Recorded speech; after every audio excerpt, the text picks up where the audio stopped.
নমস্কার। খবরদার কথা নয়, কাজী নজরুল ইসলামের ১২৫তম জন্মবার্ষিকী উপলক্ষে আমাদের শ্রদ্ধাঞ্জলি। আমি কভু প্রশান্ত কভু অশান্ত দারুণ স্বেচ্ছাচারী, আমি অরুণ খুনের তরুণ, আমি বিধির দর্পহারী, আমি প্রভঞ্জনের উচ্ছ্বাস, আমি বারিধির মহাকল্লোল, আমি উজ্জ্বল ছলছল, আমি উর্মিরহীন দোলদোল। বিদ্রোহী কবি, মননের কবি, শয়নের কবি, স্বপনের কবি আমাদের হৃদয়ে কাজী নজরুল ইসলাম। জন্ম ১১ই জ্যৈষ্ঠ ১৩০৬ বঙ্গাব্দ, ২৪শে মে ১৮৯৯। চিরস্তব্ধ হয়ে যাওয়া ১২ই ভাদ্র ১৩৮৩ বঙ্গাব্দ, ২৯শে আগস্ট ১৯৭৬।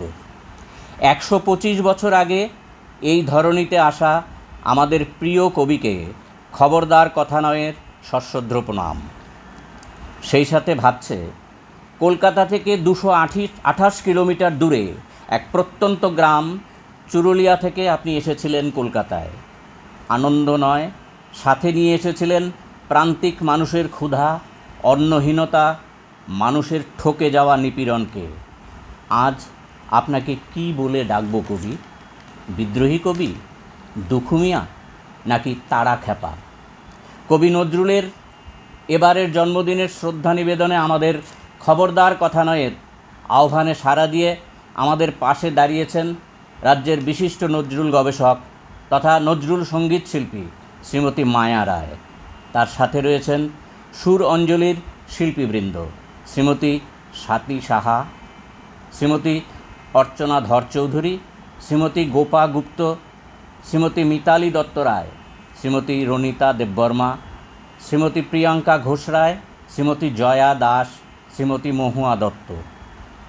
রাজ্যের বিশিষ্ট তবলা শিল্পী শ্রী অভিজিৎ কর আমাদের সহযোগিতা করছেন। তাদের প্রতি খবরদার কথা নয়ের পক্ষ থেকে রইল ব্যাপক কৃতজ্ঞতা। আমাদের এই শ্রদ্ধাঞ্জলি অনুষ্ঠান চলবে কয়েকটি গানের মাধ্যমে। আমরা বিশ্বাস করি, কাজী নজরুলের বিদ্রোহী নামাঙ্কনের পাশে শুধু বিদ্রোহ ছিল না, ছিল স্বদেশ ভাবনাও, ছিল দেশ ও মাতৃকা নিয়ে অহংকার, যা নিয়ে মানুষের ঐক্য গড়তে, জাতপাতের বৈষম্য দূরীকরণে, শিক্ষা সংস্কৃতিতে এগিয়ে নিয়ে যেতে তার কলম বারবার গর্জে উঠেছে। বলেছেন, আমি পরশুরামের কঠোর কুঠার, নিক্ষত্রিয় করিব বিশ্ব, আনিব শান্তি শান্তি উদার। সেই সাথে ছিল স্বাধীনতা ও গণতান্ত্রিকতা নিয়ে লড়াইয়ের উপলব্ধি। তিনি মানুষের স্বাধীনতাকেই দেশের প্রকৃত স্বাধীনতা হিসেবে বিশ্বাস করতেন। তাকে সামনে রেখেই গান শুরু হবার আগে মায়াদির কাছে চলে যাব, শুনব কাজী নজরুল সম্পর্কে তার দু চার কথা। প্রসঙ্গক্রমে বলি, তিনি নজরুলকে জীবিত অবস্থায় খুব কাছ থেকে দেখেছেন, শুনব তার অভিজ্ঞতার কথা। নমস্কার। আপনারা সকলেই জানেন, বাংলাদেশ ৭১ সনে স্বাধীন হয়েছিল। ৭২ সনে মার্চ মাসে বঙ্গবন্ধু শেখ মুজিবুর রহমান ভারত সরকারের সঙ্গে একটা চুক্তি করেছিলেন কাজী নজরুল ইসলামকে বাংলাদেশে নিয়ে যাবার জন্য। ১ বছর কলকাতায় থাকবেন, ১ বছর ঢাকাতে থাকবেন। কিন্তু দেখা গেল যে নজরুলকে ৭২ নেওয়ার পরে আর ৭৩ কিন্তু আর আনেননি, কলকাতায় আনা হয়নি। মানে বাংলাদেশ নজরুলকে ফিরিয়ে দেয়নি এই কথা নয়, কিন্তু তারাই তার গরজ করেননি কলকাতায় যে নজরুলকে আনার জন্য।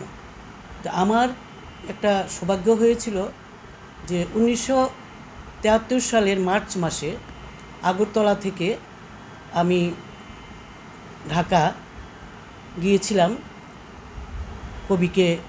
কবির সান্নিধ্য পাওয়ার জন্য। তখন আমি কলেজে পড়ি। ব্রাহ্মণবাড়িয়া থেকে আমার দাদাবাবুকে নিয়ে গিয়েছিলাম।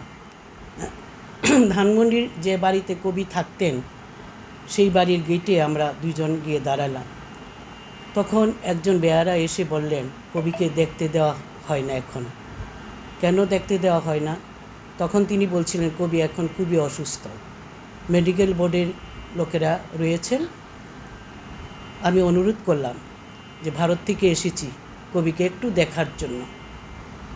আমরা কোনো ডিস্টার্ব করব না কবিকে বা বিরক্ত করব না। তখন তিনি মেডিকেল বোর্ডের একজন ডাক্তারকে গিয়ে বললেন আমার ইচ্ছের কথা। হঠাৎ দেখলাম মেডিকেল বোর্ডের ডাক্তার বারান্দায় দাঁড়িয়ে আমাদের হাত ইশারায় ডাকলেন। আমরা খুশি মনে কবির যে ঘরে থাকতেন দোতলায়, সেই ঘরে ঢুকে কবির মুখোমুখি সোফাতে বসলাম। আমরা বসার পর কবি আমাদের দিকে তাকিয়ে আছেন এবং অপলক দৃষ্টিতে তাকিয়ে আছেন। আমিও কবিকে দেখছিলাম প্রাণ ভরে। তো কবির চোখের এত দ্যুতি ছিল বা উজ্জ্বল চোখের দৃষ্টি এত প্রখর, তার চোখের দিকে তাকিয়ে থাকা যেন এক নাগারে চোখ নামিয়ে আনতে হয়। আমি প্রণাম করার ইচ্ছে জানালে মেডিকেল বোর্ডের ডক্টর বাবুকে, তখন তিনি বললেন যে যান প্রণাম করে আসুন। আমি কবির দিকে ধীরে ধীরে এগিয়ে যাচ্ছি। কাছাকাছি যেতেই কবি এরকম জোরালো গলায় আওয়াজ করলেন, আমি ভয়ে 2 পা পিছিয়ে আসলাম।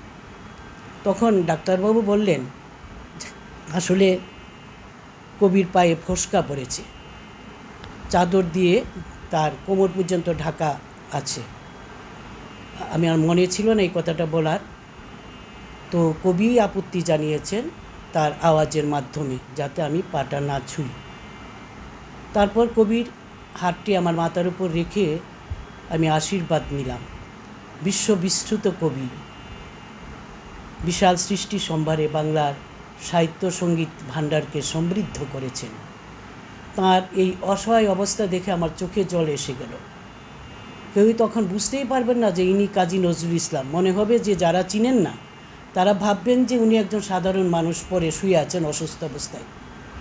তো আমি তখন কবিকে দেখে, এই অবস্থা দেখে তখনই আমি সিদ্ধান্ত নিয়েছিলাম যে আমি কবির সৃষ্টিকে নিয়ে, কবির জীবন দর্শন, সঙ্গীতকে নিয়ে কাজ করব। যদিও আমি ছোটোবেলা থেকেই নজরুলের গান গাইতাম, এখনও গাইছি। পরিণত বয়সে আমি কবির সৃষ্টিকে নিয়ে কাজ করা শুরু করেছি, এখনও করছি, আজীবন করে যাব। কাজী নজরুল ইসলামের 125তম জন্মবার্ষিকীতে আমার প্রাণের কবিকে অন্তরে শ্রদ্ধা ও প্রণাম নিবেদন করছি। সেই ধারা এখনও চলেছে। আজকে শুরু হচ্ছে জননী মোর জন্মভূমি, তোমার পায়ে নোয়াই মাথা।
জননী মোর জন্মভূমি, তোমার পায়ে ধোয়াই মাথা, স্বর্গারোপী করি শির। স্বদেশ আমার ভারত মাতা, জননী মোর জন্মভূমি, তোমার পায়ে ধোয়াই মাথা, স্বর্গারোপী করি শির। স্বদেশ আমার ভারত মাতা, স্বদেশ আমার ভারত মাতা, স্বদেশ আমার ভারত মাতা। 1921 সাল, স্বাধীনতা আন্দোলনে বাংলা উত্তাল। কাজী নজরুলের সম্পাদনায় নবযুগ পত্রিকার দাপটে নাজেহাল ইংরেজ শাসকরা। বিপ্লবীদের আইনি পরামর্শদাতা দেশবন্ধু চিত্তরঞ্জন দাস তখন গ্রেপ্তার হয়েছেন। তার পত্রিকা বাংলার কথার দায়িত্ব নিয়েছেন তখন দেশবন্ধুর স্ত্রী বাসন্তী দেবী। তার পত্রিকার জন্য একটি লেখা তৈরি করে দিতে কাজী নজরুলকে অনুরোধ করেছিলেন বাসন্তী দেবী। কাজী নজরুল লিখলেন কারার ওই লৌহ কপাট, কবিতা হিসেবেই ছিল, পরে সুরারোপিত হয়। এই নিয়েই মায়াদির কাছে কিছু শুনতে চাইব, এই প্রসঙ্গে কিছু কথা। কারোর এই লৌহ কপাট গানটি কখন লেখা হয়েছিল, কেন লেখা হয়েছিল, এটা একটা প্রশ্ন থেকে যায়। তো 1921 সালে মুক্তিকামী জনগণের সঙ্গে দেশবন্ধু চিত্তরঞ্জন দাশু কারাগারে বন্দী ছিলেন।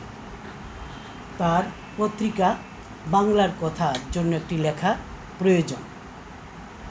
কবির সহধর্মিণী বাসন্তী দেবী কবির কাছে একটি লেখা চেয়েছিলেন। কবি, আমি নজরুলের কথাই বলছি, মানে নজরুল কবি কবি বলছি বারবার, এবার নজরুল বলছি আমি এখন। নজরুল কলকাতার মেজবাড়িতে বসে অমূল্য কবিতাটি লিখে দিয়েছিলেন। কবিতাটি হলো কারোরই লৌহ কপাট ভেঙে ফেল করলের পাট। এই সময় মুজাফফর আহমদও ছিলেন। এই যে কবিতাটি 1922 সালে 20 জানুয়ারি বাংলার কথায় প্রকাশিত হয়। এই যে আগে কিন্তু এই যে আপনারা যাই বলেন, আমরা যাই বলি যে কবিতা বলি, যেটা যে আপনার যে কারোরই লৌহ কপাট, মোরা এক বৃন্তে দুটি কুসুম, দা সূর্য দা ধৈর্য, জাতের নামে বজ্জাতি ইত্যাদি সবগুলি কিন্তু কবিতা হিসেবেই কিন্তু লেখা হয়েছে। পরে এগুলির সুর হয়েছে। যেমন একটা কবিতা আছে যেটা ওই নতুনের কেতনুরে কালবৈশাখীর জ্বর, তোরা সব জয়ধ্বনি কর, এগুলি কবিতা হিসেবেই লেখা হয়েছিল। পরে এগুলি এরকম অনেক কবিতা আছে, সেগুলি পরে সুর হয়েছে। আর সুর হওয়ার পর এগুলি কেউ কেউ কবিতা হিসেবে পাঠ করে আবার গান হিসেবেও গেয়ে থাকেন। তো এই কবিতা তো হয়েছে, এখন সুর কখন হয়েছিল অনুমান করা যায় নজরুল যখন বহরমপুর জেলে বন্দী, সেই সময় কবিতাটি সুর করেছিলেন। এই কথা সহবন্দীদের কাছ থেকে সাক্ষাৎকারে আমরা জানতে পারি বা জানা যায়। আর জেলে থাকাকালীন সময়ে সহবন্দীরা, মানে কারাগারে যখন বন্দী ছিলেন সহবন্দীরা, তখন তারা এই গানটি প্রতিদিন গেয়ে নিজেদেরকে উদ্দীপ্ত করতেন। এই গান তো কবিতা হলো, গান হলো, সুর হলো, গান হলো, কয়েদিরা জেলে বসে গানটি গেয়ে নিজেদেরকে উদ্দীপ্ত করতেন। কিন্তু রেকর্ড হয়েছিল কি তখনই? রেকর্ড হয়নি। কেন হয়নি? তখন ব্রিটিশ শাসন ছিল, ব্রিটিশ সরকারের জন্য রেকর্ড হতে পারেনি। তবে ব্রিটিশ শাসনের বিরুদ্ধে জনগণ সোচ্চারে হয়েছিলেন সম্মিলিতভাবে গানটি গেয়ে। গানটির উদ্দীপিত শুরু বাণী রণঝঙ্কারে দেশের জনগণ স্বাধীনতার স্বপ্ন দেখেছিলেন। 1949 সালের জুন মাসে কলম্বিয়া রেকর্ড কোম্পানিতে রেকর্ড হয়েছিল গানটি। আবার এই গানটি 1950 সালে HMV রেকর্ড কোম্পানিতে গানটি রেকর্ড হয়েছিল। দুটো রেকর্ডেই গানটি গেয়েছিলেন নজরুল সান্নিধ্য ধন্য সুরকার গিরিন চক্রবর্তী। এই রেকর্ডটি করার উদ্দেশ্য হয়েছিল যে চট্টগ্রাম অস্ত্রাগার লুণ্ঠন ছায়াছবিতে ব্যবহার করার জন্য। ব্যবহার হয়েছিল এই গানটি। তো রেকর্ড কোম্পানির দুটো গানেরই শিল্পী ছিলেন গিরিন চক্রবর্তী। রেকর্ডটি করা হয়েছিল চট্টগ্রাম অস্ত্রাগার লুণ্ঠন সিনেমার জন্য। গানটির স্বরলিপি হয়েছে, গানটির স্বরলিপি নজরুল ইনস্টিটিউটে রয়েছে এবং স্বরলিপিকার ছিলেন ডক্টর রশিদুন নবী। বাংলাদেশের স্বাধীনতা সংগ্রামে গানটি দেশের জনগণকে অনুপ্রাণিত করেছিল। বাংলার সঙ্গীত জগতের অপ্রতিদ্বন্দ্বী স্রষ্টা কাজী নজরুল ইসলাম রচিত কালোজয়ী ঐতিহাসিক গানটি সর্বকালের ছোট বড় সকলের কাছে সমান জনপ্রিয়। এই গানটির কিছুদিন আগে এই গানটির সুরকে বিকৃত করেছিলেন বা বিপন্ন করেছিলেন প্রখ্যাত শিল্পী, সুরকার, পরিচালক A.R. রহমান। তাকে আমরা শ্রদ্ধা করি, প্রচণ্ড ভালো শিল্পী উনি, ওনার গান আমরা ভালোবাসি। কেন করেছিলেন? উনি 71-এর মুক্তিযুদ্ধের প্রেক্ষাপটেই যে পিপা সিনেমাটা তৈরি করছিলেন, সেই পিপা সিনেমাতে এই গানটি ব্যবহার করার জন্য তিনি কারোরই লোকবাদ গানটি ব্যবহার করেছিলেন। ব্যবহার তো তিনি এমনি করেননি, তার কিন্তু পেছনে একটা ব্যাকগ্রাউন্ড রয়েছে। তিনি 8-60 বেদেই তিনি অনুমতি নিয়েছিলেন কার কাছে? কাজী পরিবারের অনিরুদ্ধ কাজীর স্ত্রী বা সহধর্মিণী কল্যাণী কাজী এবং তার ছেলে অনির্বাণ কাজীর কাছ থেকে লিখিতভাবে তিনি অনুমতি নিয়েছিলেন এবং অনুমতিপত্রে কল্যাণী কাজীর সিগনেচার রয়েছে, অনির্বাণ কাজীর সিগনেচার রয়েছে। তো এই গানটি তিনি কল্যাণী কাজী কী বলেছিলেন বা কী অনুমতি দিয়েছিলেন সেটা আমরা জানা নেই। হয়তো তিনি বলেছিলেন গানটি, আর উনি এটার পরিপ্রেক্ষিতে টাকাও নিয়েছিলেন। টাকার জন্য গানটা A.R. রহমানের কাছে আমি মনে করি দিয়ে দিয়েছেন যে সুর বিকৃতি করে গানটা তার সিনেমাতে লাগানোর জন্য। A.R. রহমান কিন্তু এখানে ভুল করেননি আমি মনে করি। A.R. রহমান এখানে যেমন একটা দায়ী এবং বেশি দায়ী আমি মনে করি কবি পরিবারে কাজীর অনিরুদ্ধ স্ত্রী কল্যাণী কাজী এবং তার ছেলে অনির্বাণ কাজী, আবার আরও অনেকরা।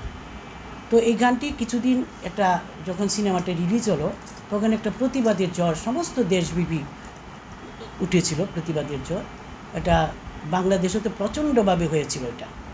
তারপর আমরা আগরতলা হয়েছে, কলকাতাও হয়েছে, বিভিন্ন জায়গাতে হয়েছে, প্রতিবাদের ঝড় উঠেছিল। হঠাৎ দেখলাম, আমরাও করেছি প্রতিবাদ, হঠাৎ দেখলাম এই প্রতিবাদের সুর থেমে গেল। কেন থেমে গেল? বাংলাদেশ যেখানে এত উত্তাল হয়েছিলেন, প্রতিবাদে মুখর হয়েছিলেন, বাংলাদেশও দেখি থেমে গেছে। তখন জানা গেল যে গানটি A.R. রহমানের একার দোষ নয়। A.R. রহমান অনুমতি নিয়ে কল্যাণী কাজী ওনাকে অনুমতি দিয়েছিলেন, টাকা নিয়েছিলেন, সেই জন্য A.R. রহমান গানটি ব্যবহার করেছেন সিনেমাতে। তারপর থেকে চুপ হয়ে গেল। এই ব্যাপারে আর কেউ মাথা ঘামাননি। আমিও মনে করি যে শ্রদ্ধেয় শিল্পী A.R. রহমান তিনিও কিছুটা লাঞ্ছিত হয়েছেন এ ব্যাপারে, ওনাকে অনেক কথা শুনতে হয়েছে। এখন আমি মনে করি যে আসল ঘটনাটা উদ্ঘাটন হওয়ার পর উনিও কিছুটা স্বস্তি পেয়েছেন। তবে এই প্রতিবাদটার একটা প্রয়োজন ছিল। এই ঝড়টা যদি না হতো, কেন নজরুলের গান তো শুধু A.R. রহমান বিকৃত করেননি, এই গান নজরুল নির্বাক হওয়ার পর অনেকেই করেছেন। বিশিষ্ট গীতিকা সুরকারগণ তারা তাদের নিজের খেয়াল খুশি মতো নজরুলের যে আদি সুর, নজরুল যে সুর তৈরি করে গেছেন সেই সুরগুলিকে নিজেদের খেয়াল খুশি মতো তৈরি করেছেন, বিশিষ্ট শিল্পীরা গেয়ে প্রচার করেছেন। তো এইগুলি কিন্তু নজরুলের নির্বাক হওয়ার পর থেকেই কিন্তু এগুলি হয়েছে এবং এখনও কিন্তু সেটা চলছে। একদিকে বিকৃতি স্বর, বিপন্ন স্বরে কেউ গাইছেন, আবার আরেকদিকে আদি স্বর, শুদ্ধ স্বর নিয়ে প্রচারে মুখর হয়েছেন অনেকেই। যেমন আমরা সুরঞ্জলির শিল্পীরাও আমরা হয়েছি প্রচারে মুখরে আদি সুর নিয়ে। আগরতলার কিছু শিল্পীরা হয়েছে, বিভিন্ন কলকাতারও হয়েছে, ঢাকারও হয়েছে, এরকম কি। তো এই যে একটা ব্যাপার, শুদ্ধ অশুদ্ধ দুটোই থাকবে এবং দুটোকে চালিয়ে নিতে হবে। তবে যাতে নজরুলের গানগুলি শুদ্ধভাবে প্রচারিত হয়, তাতে নজরুলের গানের সুর এবং বাণী মহিমায় প্রতিষ্ঠিত হবে। আর নজরুলকে আমি এই কথা বলেই শেষ করছি। আমার কারোর লোকপটের প্রেক্ষাপট, নজরুলকে আবারও আমার প্রণাম। সুরঞ্জলির শিল্পীবৃন্দ এখন শুরু করবেন কারারই লৌহ কমল।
ফেলে করলো পানি রক্ত জমাট শিকল পূজার পাষাণ বেদী ওরে ও তরুণ ঈশান বাধা তোরে প্রলয় বিশাল ধ্বংস নিশান করুক প্রাচীর প্রাচীর ভেদী কারা রইল কপাল কারা রইল কপাল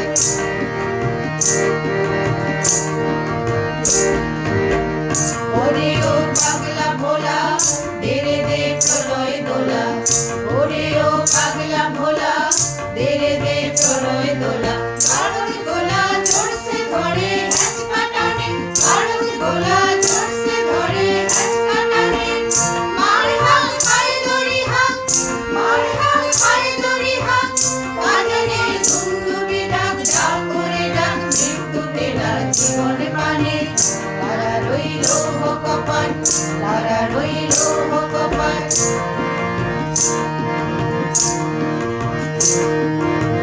নাচে ওই কাল বসেকি কাটাবে কাল বসেকি নাচে ওই কাল বসেকি কাটাবে কাল বসেকি তেরে দেখি ভিক্ষার আলোয় ভিত্তি নারী তেরে দেখি ভিক্ষার আলোয় ভিত্তি নারী লাঠি মারে ভাঙরে তালা যত সব বন্দিশালা আগুন জ্বালা ফেলু পারি লাঠি মারে ভাঙরে তালা যত সব বন্দিশালা আগুন জ্বালা ফেলু পারি তারা রইল কপাল তারা রইল কপাল ভেঙে ফেলে করলে লোকার রক্ত জমাট শিকল পূজার পাষাণ বেদী ওরে ও তরুণ ঈশান বাধা তোরে প্রলয় বিশাল ধ্বংস নিশান করুক প্রাচীর প্রাচীর ভেদী তারা রইল কপাল তারা রইল কপাল তারা রইল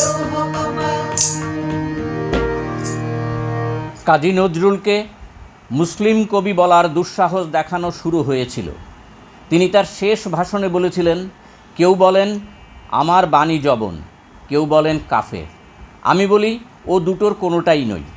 আমি শুধু হিন্দু মুসলমানকে এক জায়গায় ধরে নিয়ে হ্যান্ডশেক করানোর চেষ্টা করেছি, গালাগালিকে গলাগলিতে পরিণত করার চেষ্টা করেছি।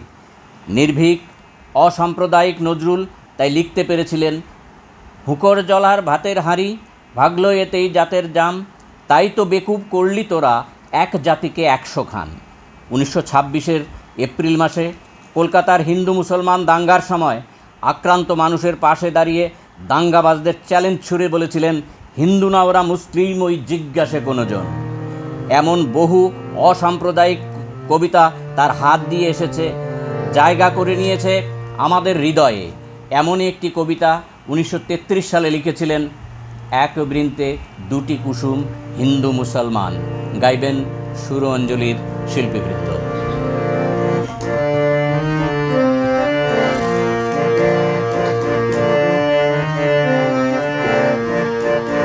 ওরা এক বৃন্দে দুটি কুসুম হিন্দু মুসলমান ওরা এক বৃন্দে দুটি কুসুম হিন্দু মুসলমান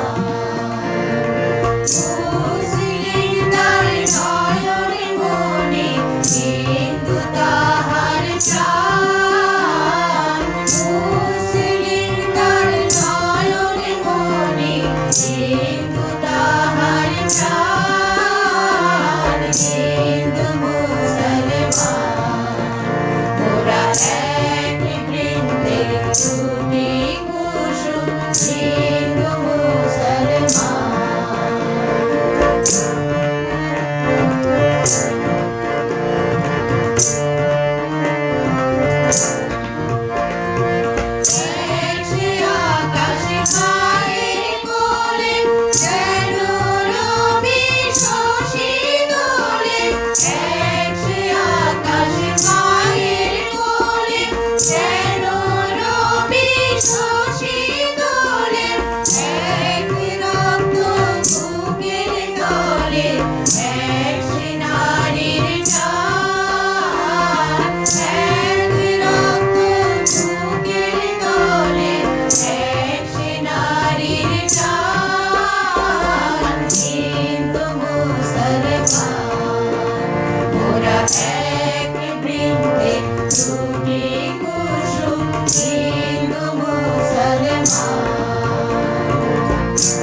এক সুরে গাই গান, এক ভাষাদের মাকে ডাকি, এক সুরে গাই গান, হিন্দু মুসলমান ওরা এক বৃন্দে দুটি কুসুম, হিন্দু মুসলমান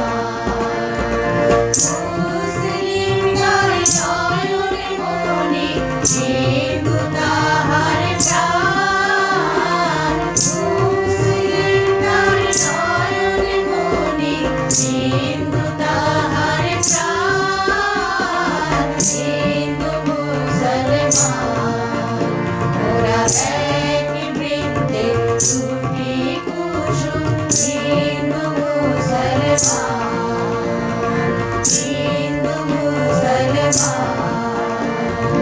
হিন্দু মুসলমান। ভোর হলো, দোর খোলো, খুকুমনি ওঠরে দিয়ে যার শুরু। প্রথম গদ্য রচনা বাউন্ডলের আত্মকাহিনী। স্বাধীনতা আন্দোলনে ঝাঁপিয়ে পড়া মানুষটি দেখেছেন মহাযুদ্ধের বিভীষিকা। নিজের জীবনে সম্প্রদায় নিয়ে ভাবনা চিন্তার অবকাশ তাঁর ছিল না। প্রমীলা সেনগুপ্তকে বিয়ে করা থেকে শুরু করে 4 ছেলের নাম রাখা পর্যন্ত সব কিছুতেই ছিল অসাম্প্রদায়িক মনোভাব। 1937 সালের অক্টোবর মাসে কবি নজরুল তখন 38 বছর 5 মাস বয়সের। প্রবর্তক কবিতায় প্রকাশিত হয়েছিল অনাদিকাল হতে অনন্ত লোক গাহে তোমারই জয়। এই সুরারোপিত গানটি দিয়েই আমরা আজকে শেষ করব এই অনুষ্ঠান।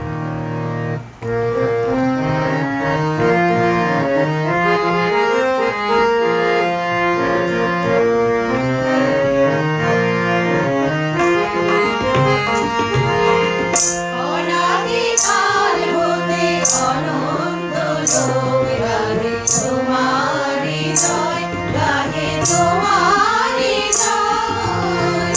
অনাদিকাল হতে অনন্ত লোক গাহে তোমারি জয়, গাহে তোমারি জয়। আকাশ বাতাস রবি গ্রহ তারা চাঁদ, আকাশ বাতাস রবি গ্রহ তারা চাঁদ, হে প্রেমময় গাহে তোমারি জয়, গাহে তোমারি জয়। অনাদিকাল হতে অনন্ত লোক গাহে তোমারি জয়। সমুদ্র কল্লোল নির্ঝর কলতান, হে বিরাট তোমারি উদার জয়গান। সমুদ্র কল্লোল নির্ঝর কলতান, হে বিরাট তোমারি উদার জয়গান। হেন সঙ্গীত কত শত হিমালয়, গাহে তোমারি জয়, গাহে তোমারি জয়। অনাদিকাল হতে অনন্ত লোক গাহে তোমারি জয়। তব নামের বাজায় বিনা গুণের পল্লব, জনহীন প্রান্তর ঝড় করে নীরব।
গ্রহ তারা চাঁদ, আকাশ বাতাস নদী গ্রহ তারা চাঁদ, এই প্রেমময় গানে তোমারি জয়, গানে তোমারি জয়। অনাদিকাল হতে অনন্ত লোক গানে তোমারি জয়, গানে তোমারি জয়। অনাদিকাল হতে অনন্ত লোক গানে তোমারি জয়, গানে তোমারি জয়। আজও আমরা এভাবেই নজরুলকে নিয়েই বেঁচে থাকতে চাই। নানা সময়ে তীব্র আক্রমণের মুখে পড়েছেন তিনি, উঠে দাঁড়িয়েছেন, ছুড়ে দিয়েছেন অক্লেশে বাক্যস্ফুলিঙ্গ, আশায় বুক বেঁধে চিৎকার করে উঠেছেন এই বলে, মা ভই এতদিনে বুঝি জাগিল ভারতে প্রাণ, সজীব হইয়া উঠিয়াছে আজ শ্মশান গোরস্থান, ছিল যারা চিরমরণ আহত উঠিয়াছে জাগি ব্যথা জাগরত, খালেদ আবার ধরিয়াছে ওসি অর্জুন ছোড়ে বান, জেগেছে ভারত ধরিয়াছে লাঠি হিন্দু মুসলমান। এই বলেই সুরাঞ্জলির সমস্ত শিল্পীদের আমাদের খবরদার কথানয়ের পক্ষ থেকে আবার কৃতজ্ঞতা জানিয়ে আজকের এই অনুষ্ঠান শেষ করছি। সবাই ভালো থাকবেন, সুস্থ থাকবেন, সকলকে নমস্কার।